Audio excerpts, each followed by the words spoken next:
नमस्कार दोस्तों, स्वागत है आपका बीएचयू वर्ल्ड के ऑनलाइन लर्निंग प्लेटफॉर्म पे, जहां मिलती है आपको बीएचयू एंट्रेंस से रिलेटेड सारी जानकारी, साथ ही ऑनलाइन क्लासेस। हमारे क्लासेस में अभी भी एडमिशन ओपन है। अगर आप कोर्स को ज्वाइन करना चाहते हैं तो डिस्क्रिप्शन बॉक्स को फॉलो करके उसको ज्वाइन कर सकते हैं। दोस्तों, आज हम लोग एक नई सीरीज की शुरुआत करने जा रहे हैं और ये एग्जाम स्पेशल सीरीज है। इसके अंतर्गत हम लोग डेली 20 क्वेश्चंस को लाएंगे और ये ऐसे जीके जीएस से रिलेटेड क्वेश्चन होंगे जो आपके एग्जाम में या तो पूछे जा चुके हैं या जिन टॉपिक से क्वेश्चन बार बार पूछे जाते हैं। बहुत बेसिक क्वेश्चन जो एग्जाम में कंफ्यूज करता है, और ये ऐसे क्वेश्चंस होते हैं जिनके कारण आपकी या तो रैंक पीछे हो जाती है या तो एडमिशन रुक जाता है कई बार।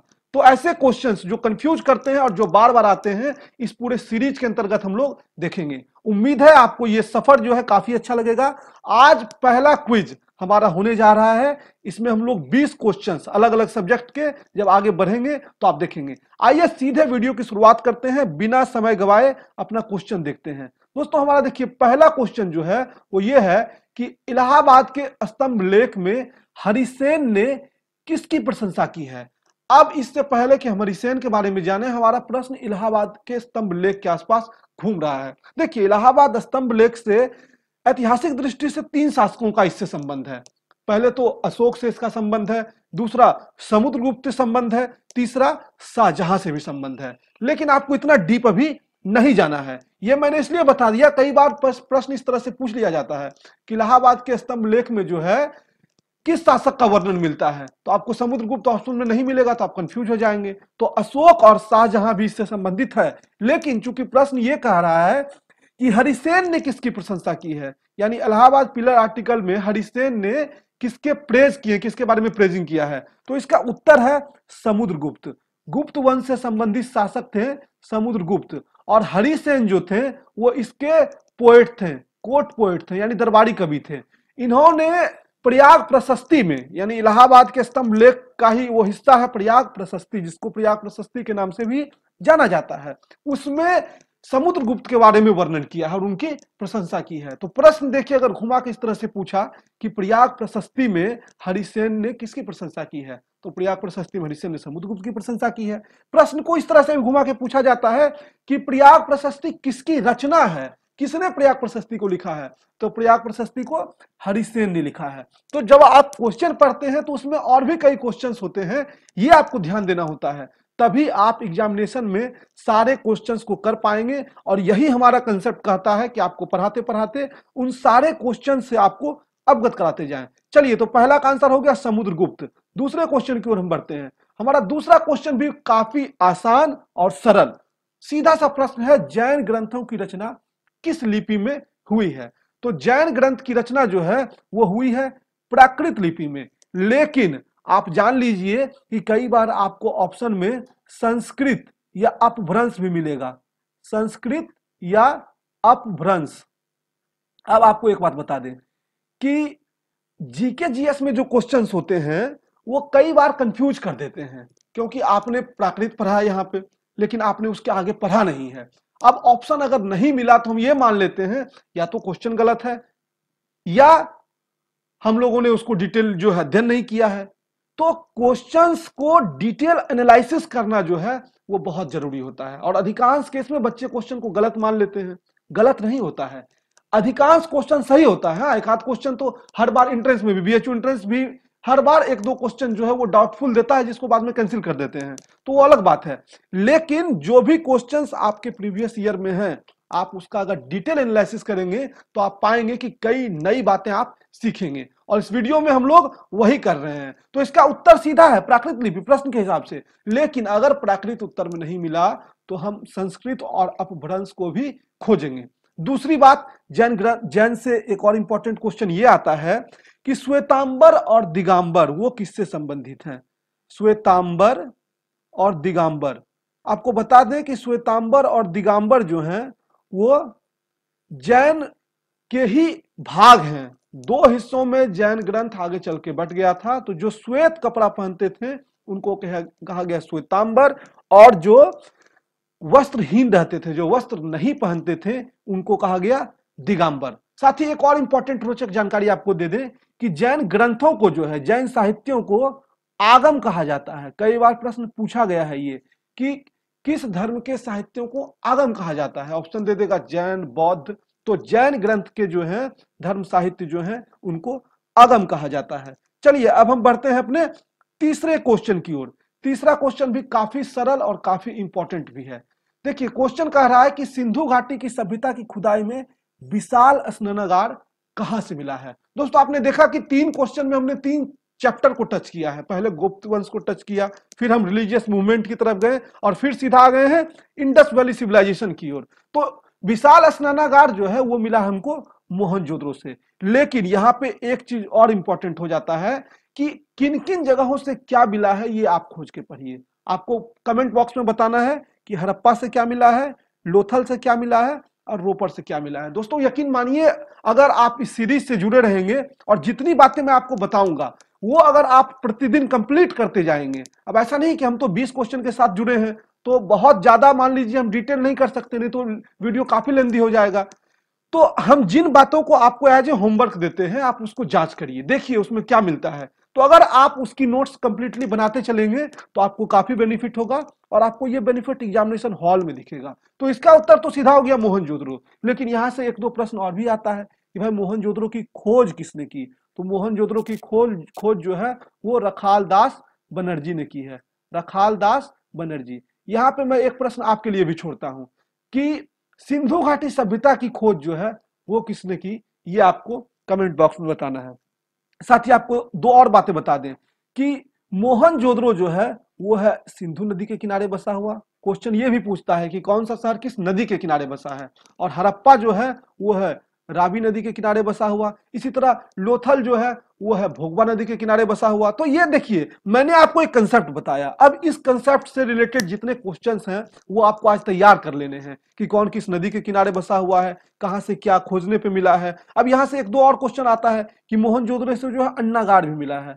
अन्नागाड़, अन्नागाड़ किसको कहते हैं, ग्रेनेडी को इंग्लिश में कहते हैं इसको, ग्रेनेडी। ये भी विशालतम भवन था। तो ये भी मिला है मोहनजोदड़ो से ही। मोहनजोदड़ो से प्रोटो शिवा भी मिला है जिसको हम लोग पशुपति महादेव कहते हैं। क्या कहते हैं, पशुपति महादेव। इंग्लिश में कहते हैं उसको प्रोटो शिवा, पशुपति महादेव, पशुपति महादेव। ये भी हमारा जो है मिला है मोहनजोदड़ो से। और मोहनजोदड़ो को मृतकों का टीला भी कहा जाता है। ये जो मोहनजोदड़ो है इसे मृतकों का टीला यानी मृतकों का टीला, mound of dead, mound of dead ये भी कहा जाता है। तो ये सारे क्वेश्चन देखिए आपके इंपॉर्टेंट हैं और इस कंसेप्ट मैंने जितनी बातें आपको बताई हैं वो आज आप कंप्लीट कर लेंगे। चलिए हम बढ़ते हैं अपने चौथे क्वेश्चन की ओर। हमारा चौथा क्वेश्चन सीधा हमें ले चलता है मेडिवल टाइम में, यानी मुगल काल में लेके चल रहा है। क्वेश्चन सिंपल है कि तख्ते ताउस जो है जिसको कि मयूर सिंहासन, पीकॉक थ्रोन कहा जाता है, वो किसने बनाया। तो वो बनाया शाहजहां ने। इसका उत्तर होगा डी। लेकिन अब यहां पे देखिए इसके माध्यम से मैंने आपको एक कंसेप्ट देने का प्रयास किया है कि अब आपको यह देखना है कि मुगल काल की जो आर्किटेक्ट हैं, जो कलाकृतियां हैं, वो कौन कौन सी इंपॉर्टेंट है जहां से क्वेश्चन पूछा जाता है। एज फॉर एग्जांपल कई बार पूछा गया है कि बुलंद दरवाजा वो कौन बनाया। बुलंद दरवाजा इंग्लिश हिंदी दोनों वही कहते हैं। तो बुलंद दरवाजा जो है वो अकबर बनाया है। उसके बाद क्वेश्चन ये भी पूछा जाता है कि आगरा फोर्ट जो है वो किसने बनाया। आगरा फोर्ट भी जो है वो अकबर ने ही बनाया है, आगरा का किला। और एक बात आपको और बता दें कि आगरा के फोर्ट को यूनेस्को वर्ल्ड हेरिटेज साइट के अंतर्गत गिना जाता है, विश्व धरोहर के रूप में इसको माना जाता है। और इसके साथ एक क्वेश्चन मैं यहां आपके लिए छोड़ता जा रहा हूं कि लाल किला, बहुत सिंपल, रेड फोर्ट फेमस है। लेकिन आपको बता दें कि एग्जामिनेशन में यही सारे क्वेश्चंस कंफ्यूज कर देंगे क्योंकि आप बहुत ऊपर लेवल के क्वेश्चंस पढ़ के जाएंगे। बेसिक क्वेश्चंस जैसे ही ऑप्शन में मिलेगा आगरा फोर्ट, रेड फोर्ट और बुलंद दरवाजा, आप वहां पे कंफ्यूज होना शुरू हो जाएंगे। अरे सब तो हमने पढ़ा ही था, लेकिन चूंकि रिवीजन का अभाव है, ऐसे क्वेश्चंस को आप ज्यादा ध्यान नहीं देते हैं, तो ये क्वेश्चंस आपको एग्जामिनेशन में कंफ्यूज करेगा। तो तख्ते ताउस जो है वो शाहजहां ने बनवाया था, जिसको कि पीकॉक थ्रोन भी कहा जाता है। क्वेश्चन कई बार इस तरह से भी पूछ लिया जाता है कि पीकॉक थ्रोन कौन बनवाया। चलिए अब हम बढ़ते हैं अपने पांचवें क्वेश्चन की ओर। हमारा पांचवा क्वेश्चन जो है वो काफी सरल कि शिवाजी के प्रशासन में पाटिल कहां का प्रशासन देखता था। लेकिन इस कंसेप्ट में आपको यह देखना है कि शिवाजी के प्रशासन को समझना है कि शिवाजी के प्रशासन में कौन कौन से अंग हैं। अगर इस प्रश्न के उत्तर की बात करें तो इसका प्रश्न हो जाएगा ग्राम। गांव जो थी वो सबसे छोटी इकाई थी और वहां का अधिकारी हुआ करता था पाटिल।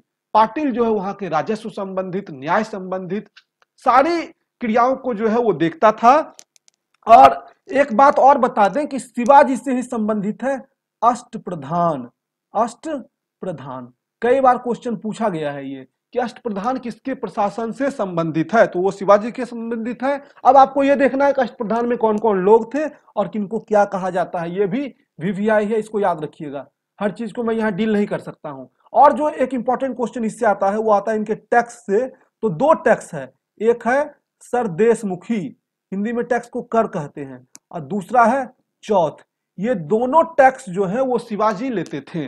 तो क्वेश्चन आता है कि चौथ कर जो है वो कौन लेते थे, या सरदेशमुखी कर कौन लेते थे, तो वो लेते थे शिवाजी। इसको आप अध्ययन करेंगे। चलिए अब हम बढ़ते हैं अपने छठे क्वेश्चन की ओर। छठा क्वेश्चन हमको लेके चलता है सीधा मॉडर्न इंडिया में, यानी आधुनिक भारत में। छठा क्वेश्चन है कि स्वदेशी पत्र के संपादक जो है वो कौन है। तो इसका सिंपल सा ऑप्शन है फिरोज शाह मेहता, मदन मोहन मालवीय, तेज बहादुर सप्रू और गोपाल कृष्ण गोखले। तो ये है फिरोज शाह मेहता। लेकिन पत्र पत्रिकाओं से जो एक और इंपॉर्टेंट क्वेश्चन है वो आता है मराठा और केसरी। बार बार पूछा गया है मराठा और केसरी, इसके संपादन जो है वो कौन करते थे। ये आपको कमेंट बॉक्स में बताना है, क्योंकि बहुत आसान है। मुझे उम्मीद है आपको पता होगा, अगर नहीं पता है तो चिंताजनक बात है, मैं ये भी आपको बता दूं। चलिए अब हम बढ़ते हैं अपने सातवें क्वेश्चन की ओर। इससे पहले कि सातवें क्वेश्चन की ओर बढ़े, आपको बता दें कि आपको बीएचयू एंट्रेंस से रिलेटेड सारी जानकारी हमारे चैनल पर मिलती है, तो आप चैनल को सब्सक्राइब कर लें। और अगर आपको हमारा वीडियो पसंद आता हो तो जरूर शेयर करें, क्योंकि आपका एक एक शेयर और लाइक जो है वो हमें नई वीडियो बनाने के लिए प्रेरित करता है। और नए वीडियोज में और एनर्जी के साथ आप देख रहे होंगे कि सारे क्वेश्चंस पे कितना एनालिसिस के साथ आपको डिटेल जानकारी दी जा रही है। और ये तभी होता है जब हमारे व्यूअर्स जो हैं वो हमें लाइक करते हैं, अच्छा हमारे पे कमेंट्स आते हैं, तो हमें लगता है कि इनको जरूरत है और इस हिसाब से हम लोग मेहनत करें। तो वीडियो को लाइक करिएगा, अपने दोस्तों के साथ, कम से कम 5 दोस्तों के साथ जरूर शेयर करिएगा, व्हाट्सएप स्टेटस पे लगाइएगा, ताकि ज्यादा से ज्यादा लोग जुड़ सके। चलिए सातवें क्वेश्चन की ओर बढ़ते हैं।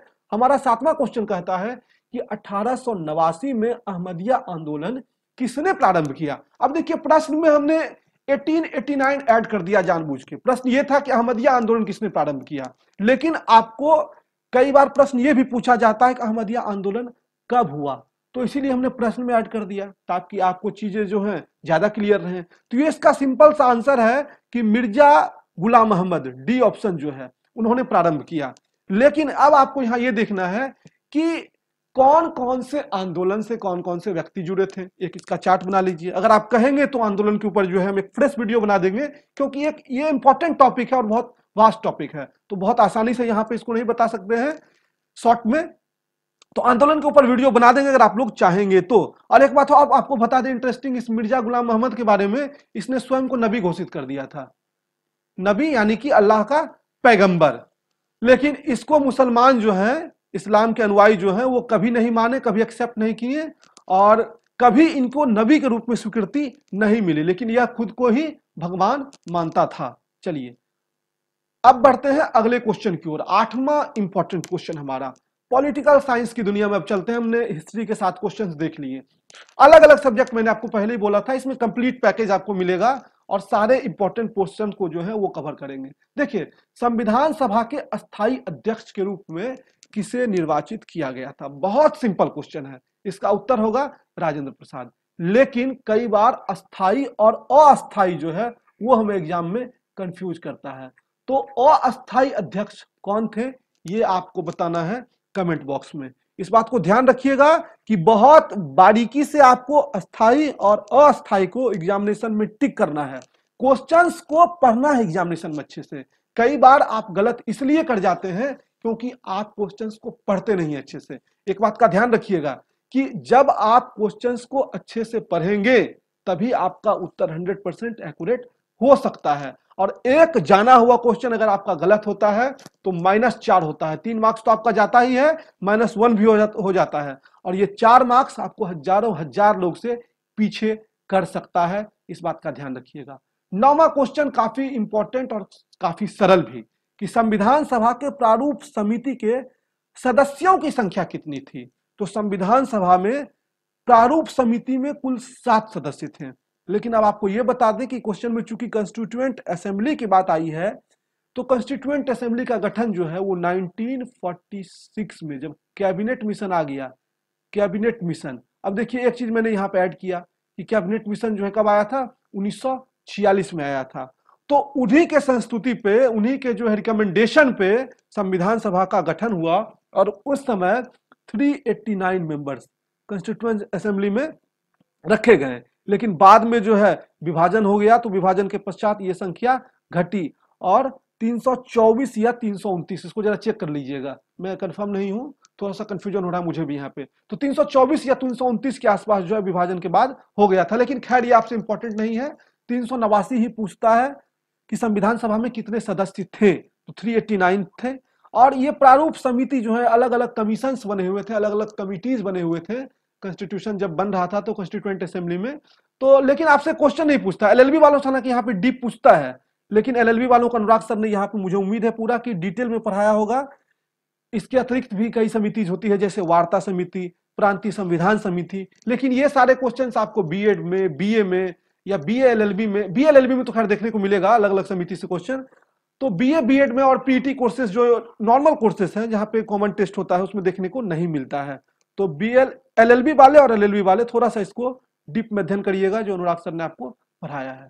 चलिए अब हम 10वें क्वेश्चन की ओर बढ़ते हैं। 10वां क्वेश्चन हमारा है कि भाषा के आधार पर सर्वप्रथम गठित किया जाने वाला राज्य कौन सा है। तो आपको बता दें कि भाषा के आधार पर सबसे पहले गठन हुआ था 1953 में, 1 अक्टूबर को, 1 अक्टूबर को 1953 में, ये 53 है 33 मत समझिएगा, 1953 में जो है गठन हुआ था आंध्र प्रदेश का। अब यहां दो और इंपॉर्टेंट क्वेश्चन भी आता है, जो आता है राज्य पुनर्गठन आयोग से संबंधित, राज्य पुनर्गठन आयोग। अब देखिए इसको इंग्लिश में जो कहते हैं वो कहते हैं state recognisation commission, sorry state reorganisation commission. गठन मतलब क्या होता है, ऑर्गेनाइज करना। तो देखिए हिंदी इंग्लिश में बहुत ज्यादा परेशान नहीं होना चाहिए। कई बार अब जब चीजों को स्पष्ट करेंगे तो वो आप खुद ही सरलीकरण से उसको निकाल लेंगे, उसका हिंदी समझ जाएंगे, उसका इंग्लिश समझ जाएंगे। स्टेट रीऑर्गेनाइजेशन कमीशन इसका नाम था, और इसका गठन जो है 1953 में ही हुआ था। लेकिन यहां से क्वेश्चन कैसे कंफ्यूज करके पूछा जाता है, क्वेश्चन आता है स्टेट रीऑर्गेनाइजेशन एक्ट कब पारित हुआ, अधिनियम। तो ये एक्ट जो है वो 1956 में पारित हुआ, 1956 में। लेकिन ये कमीशन जो था वो 1953 में ही बना था।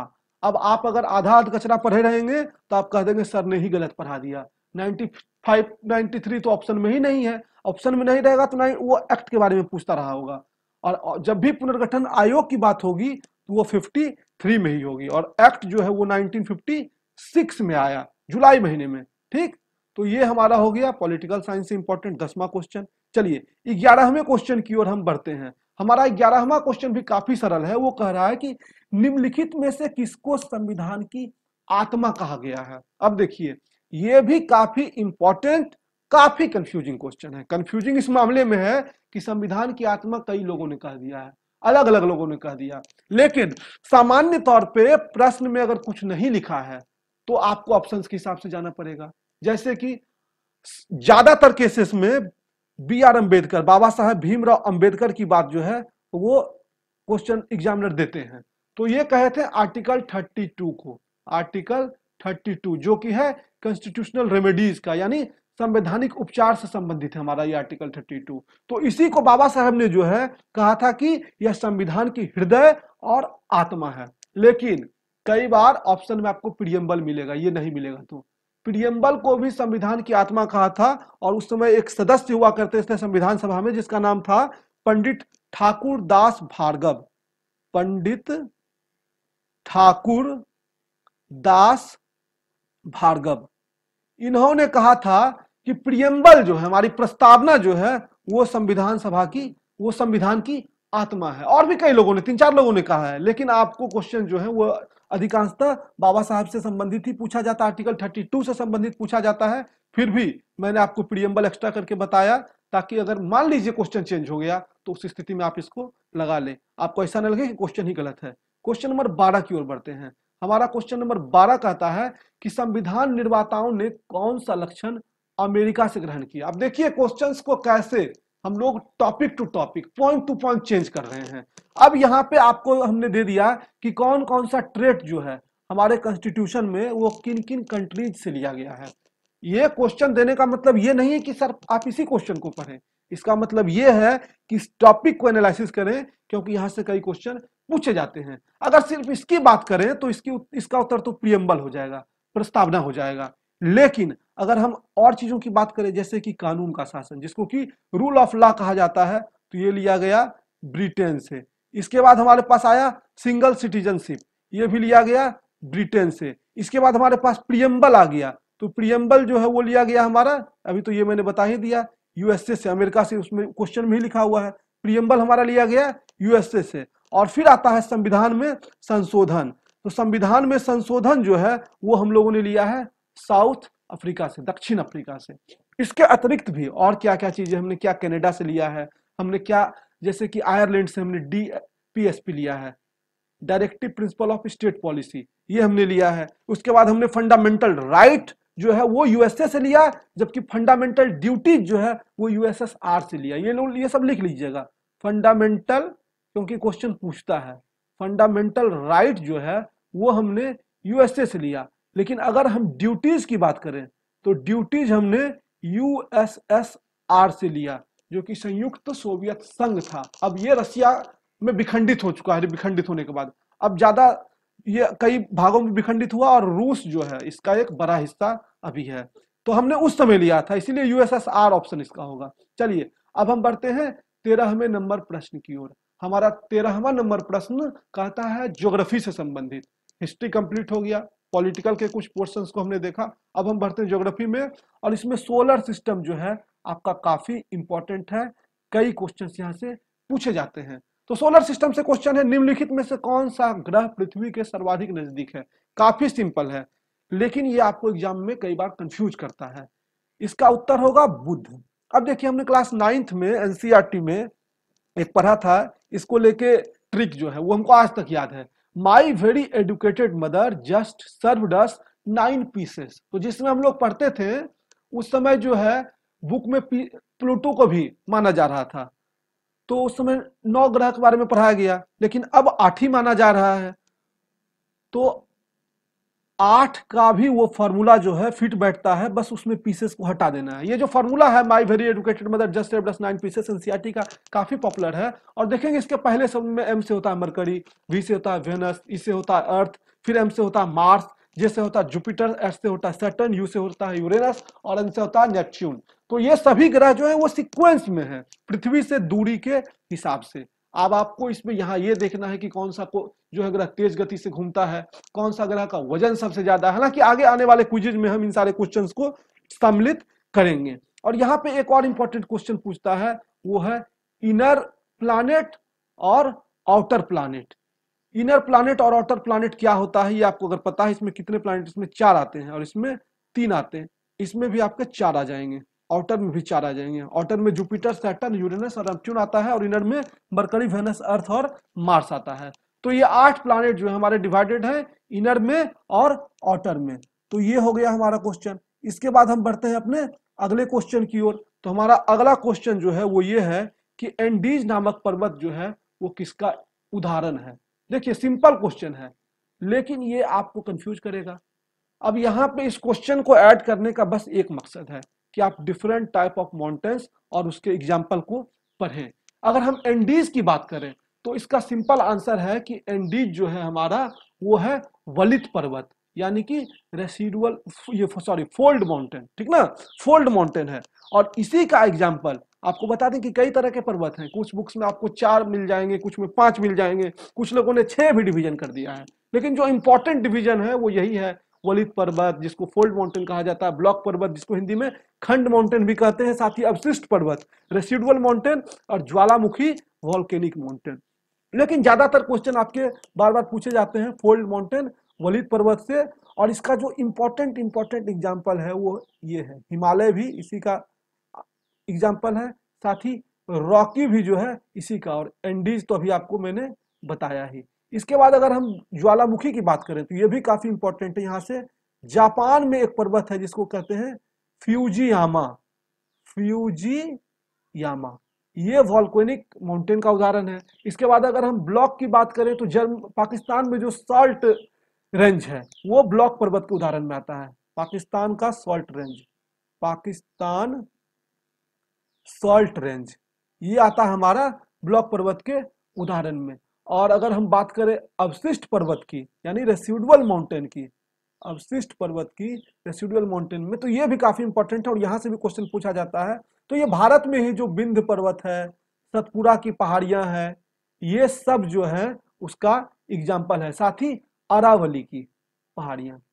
तो अब आपको बताना है इस क्वेश्चन में कि विंध्य और सतपुरा इसका लोकेशन क्या है, ये किन किन स्टेट्स में पाए जाते हैं। चलिए बढ़ते हैं नेक्स्ट क्वेश्चन की ओर, जो हमारा है 15वां क्वेश्चन। वो है भौगोलिक दृष्टिकोण से भारत की प्राचीनतम पर्वत श्रृंखला वो कौन है। तो इसका उत्तर सीधा और स्पष्ट, बहुत कुछ घुमाना नहीं है, अरावली। लेकिन आपके लिए मैं यहाँ पे एक प्रश्न छोड़ के जा रहा हूं कि अरावली किस स्टेट में, किन किन स्टेट्स में है, तो ये आपको बताना है। चलिए बढ़ते हैं 16वें नंबर क्वेश्चन की ओर। इससे पहले कि 16वें नंबर क्वेश्चन की ओर बढ़े, आपको बता दें कि मेगा टेस्ट का आयोजन जो है वो बीएचयू वर्ल्ड पे होने वाला है और ये बिल्कुल फ्री ऑफ कॉस्ट है। ये टेस्ट उसी समय पे 4 कोर्सेज के लिए, बीएससी एजी के लिए, बीएससी मैथ बायो के लिए, साथ ही B arts and social sciences के लिए, और उसी दिन जिस दिन आपका एग्जाम पहले निर्धारित था हम लोग करवा रहे हैं ताकि आप लोग जज कर सकें अपने आप को। और अभी आपको रजिस्ट्रेशन कर लेना है अगर नहीं किया है, और ज्यादा से ज्यादा लोगों को जोड़िए, क्योंकि आप जितने ज्यादा लोगों को जोड़ेंगे आपके लिए कंपटीशन उतना टफ होगा, क्योंकि बीएचयू में आप काफी भीड़ में शामिल होने वाले हैं। और जो लोग बीएड सोशल साइंस का एग्जाम दे रहे हैं या एलएलबी का दे रहे हैं, वो लोग भी बीए वाला टेस्ट ज्वाइन करके दे दीजिए। मेरी राय है ये, सिंपल, आपको देना ना देना, क्योंकि इसमें जीके के जो क्वेश्चंस आपको मिलेंगे वो आपको काम आएंगे। यद्यपि एलएलबी में जो है आपका लीगल का पोर्शन काफी टफ होता है, पॉलिटी का क्वेश्चन टफ होता है, लेकिन जो और सेक्शंस हैं जैसे कि साइंस का पोर्शन, बेसिक क्वेश्चन, हालांकि साइंस के क्वेश्चन भी एलएलबी में ऊपर पूछे जाते हैं, लेकिन फिर भी आप देंगे तो आपके लिए फायदेमंद होगा। आप वहां रीजनिंग क्वेश्चंस को सॉल्व करेंगे, मैथ्स को सॉल्व करेंगे। और बीएड वाले भी जो आर्ट्स सोशल का ह्यूमैनिटीज ग्रुप का है वो लोग दीजिए बीए वाला एग्जाम, वो आपके लिए इंपॉर्टेंट होने वाला है। और रजिस्ट्रेशन करने के लिए तुरंत जाइए, डिस्क्रिप्शन बॉक्स को फॉलो करिए, वहां पे जरूर रजिस्ट्रेशन कर लीजिए और निश्चित टाइम का ध्यान दीजिएगा, क्योंकि उसी टाइम पे ओपन होगा और उस टाइम पे ही वो बंद हो जाएगा। अब देखिए 16वां नंबर क्वेश्चन हम आपको लेके चलते हैं विज्ञान की दुनिया में, यानी साइंस में, जीएस में लेके चलते हैं। बहुत सिंपल, अब हम साइंस ज्यादा जानते भी नहीं है, फिर भी प्रयास कर रहे हैं कि भाई आप लोगों को कुछ सिखा दें। लिटमस निम्नलिखित में से किससे मिलता है। अब लिटमस पेपर के बारे में आप लोग तो निश्चित सुने होंगे। ये क्या है, ये नेचुरल इंडिकेटर है, पीएच इंडिकेटर। नेचुरल इंडिकेटर किस चीज का, ये हमें बताता है कि कौन सा चीज जो है वो एसिडिक है या कौन सा चीज बेसिक है। अब देखिए यहां पे एक चीज इंपॉर्टेंट है कि लिटमस जो है, क्वेश्चन सिंपल है, निम्नलिखित में से किससे मिलता है। तो लिटमस हमें मिलता है लाइकेन से, लेकिन आपको एक दो चीजें इससे और संबंधित समझनी है कि पीएच वैल्यू से रिलेटेड क्वेश्चन पूछता है। आपको पूछ देगा कि वाटर का पीएच वैल्यू जो है वो क्या है, तो वाटर का पीएच वैल्यू जो है वो 7 होता है। आपको एक दो इंपॉर्टेंट और बातें बता दें कि लिटमस जो है वो हमें रेड और ब्लू कलर में मिलता है। अगर ये दो चीजों का पता करने के लिए होता है, एसिडिक और बेसिक। अब देखिए हिंदी वाले थोड़ा सा बता दें कि एसिडिक का मतलब जो होता है वो होता है अम्लीय, अम्लीय, और बेसिक का मतलब जो होता है वो होता है क्षारीय। आपको चीजें इंग्लिश में भी जाननी चाहिए, खास करके साइंस में, लेकिन आप लोग बार बार कमेंट कर देते हैं सर समझ नहीं आया, इसीलिए मैं हिंदी इंग्लिश दोनों को लेके चल रहा हूं। अगर पीएच वैल्यू माइनस, मतलब कि 7 से कम है, 7 से कम, माइनस नहीं, इसको माइनस मत समझिएगा, 7 से कम है, तो हमारा जो भी प्रोडक्ट है वो होगा एसिडिक। और अगर 7 से ज्यादा है, 7+ है, तो वो हमारा होता है बेसिक। और अगर 7 है तो वो माना जाता है न्यूट्रल। न्यूट्रल माना जाता है, न्यूट्रल माना जाता है। ठीक, तो वाटर जो होता है वो हमारा होता है 7। कई बार पूछा है मिल्क का जो है पीएच वैल्यू वो क्या होता है, तो मिल्क का पीएच वैल्यू जो है होता है 6.4। कई बार आपसे क्वेश्चन ये भी पूछा जाएगा कि नेचुरल इंडिकेटर क्या है, तो लिटमस जो है वो नेचुरल इंडिकेटर है। अच्छा, लिटमस जो होता है वो वाटर सॉल्युबल होता है, पानी में घुलनशील होता है, वाटर सॉल्युबल। आपने पढ़ा भी होगा इसके बारे में अपने बुक्स में, एनसीईआरटी में ये काफी अच्छे से दिया हुआ है। तो आप लिटमस को ध्यान में रखिएगा क्योंकि ये आपके बीएचयू एंट्रेंस में काम आ जाएगा। बीएचयू जानते हैं बहुत बेसिक क्वेश्चन पूछता है, लेकिन बस आपको उसका एरिया पता होना चाहिए कि किन किन एरिया से क्वेश्चन पूछ रहा है, नहीं तो आप बहुत ऊपर लेवल का पढ़ के जाएंगे और एग्जामिनेशन में कंफ्यूज होते चल रह जाएंगे। देखिए 17वां नंबर क्वेश्चन, मानव शरीर में संतुलन कौन स्थापित करता है। बहुत सिंपल क्वेश्चन है, लेकिन इसको थोड़ा सा एनालिसिस करेंगे। अगर इसके उत्तर की बात करें तो सेरेब्रम भी उत्तर इसका होगा, सेरेब्रम उत्तर है इस ऑप्शन के हिसाब से। लेकिन कई बार आपको सेरेब्रम ऑप्शन में नहीं मिलेगा, तो उस स्थिति में मेडुला ऑब्लंगाटा, मेडुला ऑब्लंगाटा जो है वो भी हमारे शरीर में नियंत्रण स्थापित करता है। अब देखिए ऑप्शन में यहाँ पे हमको हाइपोथैलेमस भी दिख रहा है, इससे रिलेटेड क्वेश्चन भी पूछता है। हाइपोथैलेमस क्या पता है, ये ब्रेन का एक छोटा सा हिस्सा है और ये रेगुलेट करता है हमारे शरीर में हार्मोन को। हार्मोन्स हमारी चीज में बहुत चीजों को नियंत्रित करता है, जैसे कि तापमान को नियंत्रित करना, टेम्परेचर को मेंटेन करना। तो कई बार क्वेश्चन इस तरीके से पूछा जाता है कि टेम्परेचर को मेंटेन कौन करता है बॉडी में, तो वो करता है हाइपोथैलेमस। कई बार कहेगा कि रेगुलेशन ऑफ हार्मोन्स के लिए कौन सा ग्रंथ जो है, कौन सा ग्रंथि जो है, कौन सा ऑर्गन जो है वो जिम्मेदार है, तो वो भी हमारा हाइपोथैलेमस। शरीर में संतुलन बैलेंस मेंटेन करने के लिए वो मेडुला ऑब्लंगाटा भी है और सेरेब्रम भी है। तो लेकिन ऑप्शन में हमारे पास मेडुला ऑब्लंगाटा नहीं है, तो सेरेब्रम मार के निकलेंगे और 3 मार्क्स गेन कर लेंगे। चलिए 18th नंबर क्वेश्चन, इंसुलिन की खोज जो है वो किसने की। इंसुलिन की खोज आपको पता ही होगा कि ये बेंटिंग व बेस्ट ने किया है। ये 1921 की एक महत्वपूर्ण खोज है, 1921 का। एक कैनेडियन डॉक्टर थे, रिसर्चर ये बेंटिंग, और उसी के स्टूडेंट थे बेस्ट। इन दोनों ने मिलके जो है इंसुलिन की खोज की और ये दुनिया को एक वरदान के रूप में साबित हुआ, क्योंकि आज जानते हैं हम लोग कि घर घर जो है मधुमेह की बीमारी, मधुमेह यानी कि डायबिटीज इंग्लिश में कहते हैं, जिसको कि हम लोग आम भाषा में कहते हैं चीनी बीमारी, हाँ चीनी बीमारी भी कहते हैं। तो ये बीमारी घर घर में है और घर घर में इस सुई का प्रयोग होता है। आपने अक्सर सुना होगा कि मधुमेह जिसको होता है, जिसको डायबिटीज होता है, उसको इंसुलिन की सुई लगाई जाती है। तो ये क्या करता है इंसुलिन, इंसुलिन चीनी, अगर आप साइंटिफिक भाषा में बात करें तो उसको ग्लूकोज कहेंगे। देखिए क्वेश्चन को अगर आप समझने का प्रयास करेंगे तो आप हर चीज जान रहे हैं, लेकिन यही अगर आपको क्वेश्चन दे देता कि इंसुलिन जो है वो शरीर में किस चीज को नियंत्रित करता है, ऑप्शन में ग्लूकोज रहता, आप कंफ्यूज करते, फैट दे देता, आप कंफ्यूज करते हैं। क्योंकि देखिए चीनी को ग्लूकोज कहते हैं। अगर आप बेसिक चीजों को बस समझने का प्रयास करेंगे, उसके जड़ तक जाएंगे, तो कई आंसर्स आप एग्जामिनेशन में ना पढ़े हुए क्वेश्चन का लगाएंगे, क्योंकि आपने बचपन में पढ़ा है उन चीजों को। लेकिन जरूरत है बस एक आपको कंसेप्ट की, उसको समझने की। क्वेश्चन एग्जामिनर पूछता कैसे है, तो इंसुलिन का काम अगर पूछ दिया व्हाट डज इंसुलिन डू, तो इंसुलिन क्या करेगा, ग्लूकोज को नियंत्रित करेगा। अब इनको जो है, जो ये बेंटिंग है, इनको 1923 में नोबेल प्राइज भी इसके लिए मिल गया था, लेकिन आपके लिए इंपॉर्टेंट नहीं है। और प्राइजेस के ऊपर हमने एक डिटेल में वीडियो बनाया है, आप उसको देख सकते हैं, डिस्क्रिप्शन में हम डाल दे रहे हैं। जो है ये ट्रेडिशनल जीके की एक सीरीज है, वो आपके लिए काफी इंपॉर्टेंट है। अगर आपने वो अभी तक नहीं देखा है, उसमें 8 वीडियो गए हैं और आगे आपके एग्जामिनेशन में और भी आएंगे, तो उसको देखिए, आपके लिए वो काफी इंपॉर्टेंट होने वाला है। चलिए अब 19वें नंबर क्वेश्चन की ओर बढ़ते हैं। तो अब हम चलते हैं इकोनॉमिक्स की दुनिया में। अर्थशास्त्र थोड़ा देख लें भाई, थोड़ा अर्थशास्त्री भी आप लोग बन जाइए, क्योंकि इकोनॉमिक्स से भी क्वेश्चन आता है। देखिए सिंपल क्वेश्चन है कि बंद अर्थव्यवस्था, क्लोज इकोनॉमी जो है, उसमें क्या नहीं होता है। तो इसके लिए आपको जो है पूरा कंसेप्ट समझना पड़ेगा कि क्लोज्ड इकोनॉमी क्या होता है, मिक्स्ड इकोनॉमी क्या होता है, कैपिटलिस्ट इकोनॉमी क्या होता है। तो क्लोज्ड इकोनॉमी एक इकोनॉमी का टाइप है, हालांकि जो मिक्स्ड है, कैपिटलिस्ट है या सोशलिस्ट है वो अलग होता है। क्लोज्ड इकोनॉमी में ना तो निर्यात होता है, no export no import, no export no import, ये क्लोज्ड इकोनॉमी। जैसे कि पहले चाइना था, पहले कुछ ना लेता था कुछ ना देता था, बाद में जब उदारीकरण आया, लिबरलाइजेशन आया, तो जो है हम लिबरल हुए, हम लोगों ने भी खोला।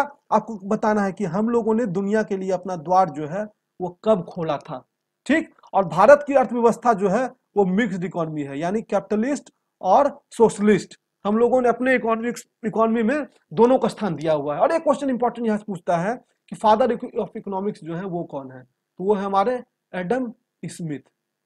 कई बार आपको जब गूगल करेंगे तो आपको मिल जाएगा कि एडम स्मिथ अर्थशास्त्र के फादर नहीं है, इकोनॉमिक्स के फादर नहीं है, लेकिन आपको ज्यादा डीप में नहीं जाना है, आपको एग्जामिनेशन के लिए भी पढ़ना है कौन क्या है, उसमें आपको उलझनों में नहीं फंसना है। अभी आप एडम स्मिथ को मानिए और बस इसको रटिए, क्योंकि आपको रटा हुआ चीज ये भी काम आएगा। और रटिए भी तो कंसेप्ट के साथ रटिए, सिर्फ क्वेश्चन को मत रटिए, उस क्वेश्चन से जितने कंसेप्ट हैं वो रट जाइए। 20वां नंबर हमारा क्वेश्चन कहता है कि भारत में बेरोजगारी के आंकड़े को एकत्रित एवं प्रकाशित कौन करता है, तो वो हमारा है एनएसएसओ। एनएसएसओ इसका फुल फॉर्म होता है नेशनल सैंपल सर्वे ऑफिस। इसको लिख लीजिएगा आप लोग, नेशनल सैंपल सर्वे ऑफिस। तो ये उसका हो गया एनएसएसओ उत्तर। ये लोग जो हैं भारत में अनएम्प्लॉयमेंट डेटा को कलेक्ट करते हैं, साथ ही और भी कई डेटा कलेक्ट करते हैं। तो दोस्तों ये था हमारा 20 क्वेश्चन आज से। आप हमें चाहें तो ट्विटर पे सूरज BHU वर्ल्ड @सूरज BHU वर्ल्ड और फेसबुक पे @hello.suraj121 फॉलो कर सकते हैं। और आपको बता दें कि ये सीरीज जो है इसी तरह चलती रहेगी और क्वेश्चंस आएंगे। आपको आज का ये वीडियो कैसा लगा कमेंट बॉक्स में जरूर बताइएगा। वीडियो को लाइक करिए, अपने दोस्तों के साथ जरूर शेयर करिए, ताकि और हम लोग मोटिवेटेड होकर और वीडियोज आपके लिए इस तरह के लाएं जो आपके एग्जामिनेशन के लिए इंपॉर्टेंट होगा। और एक बात आपको मैं बता दूं कि ये इसका आप एक प्रॉपर नोट्स जरूर बनाइएगा, क्योंकि इसके अंतर्गत हम लोग उन सारे क्वेश्चंस को टच करेंगे जो आपके एग्जामिनेशन में काफी इंपॉर्टेंट हैं। तो दोस्तों मिलेंगे नए वीडियो में नई जानकारी के साथ। चैनल को सब्सक्राइब करिए, बेल आइकन दबाइए, और हमारे कोर्सेज से जुड़ना चाहते हैं तो कोर्स से जुड़िए, और जो मेगा टेस्ट हो रहा है उसको जरूर दीजिए। बहुत बहुत धन्यवाद।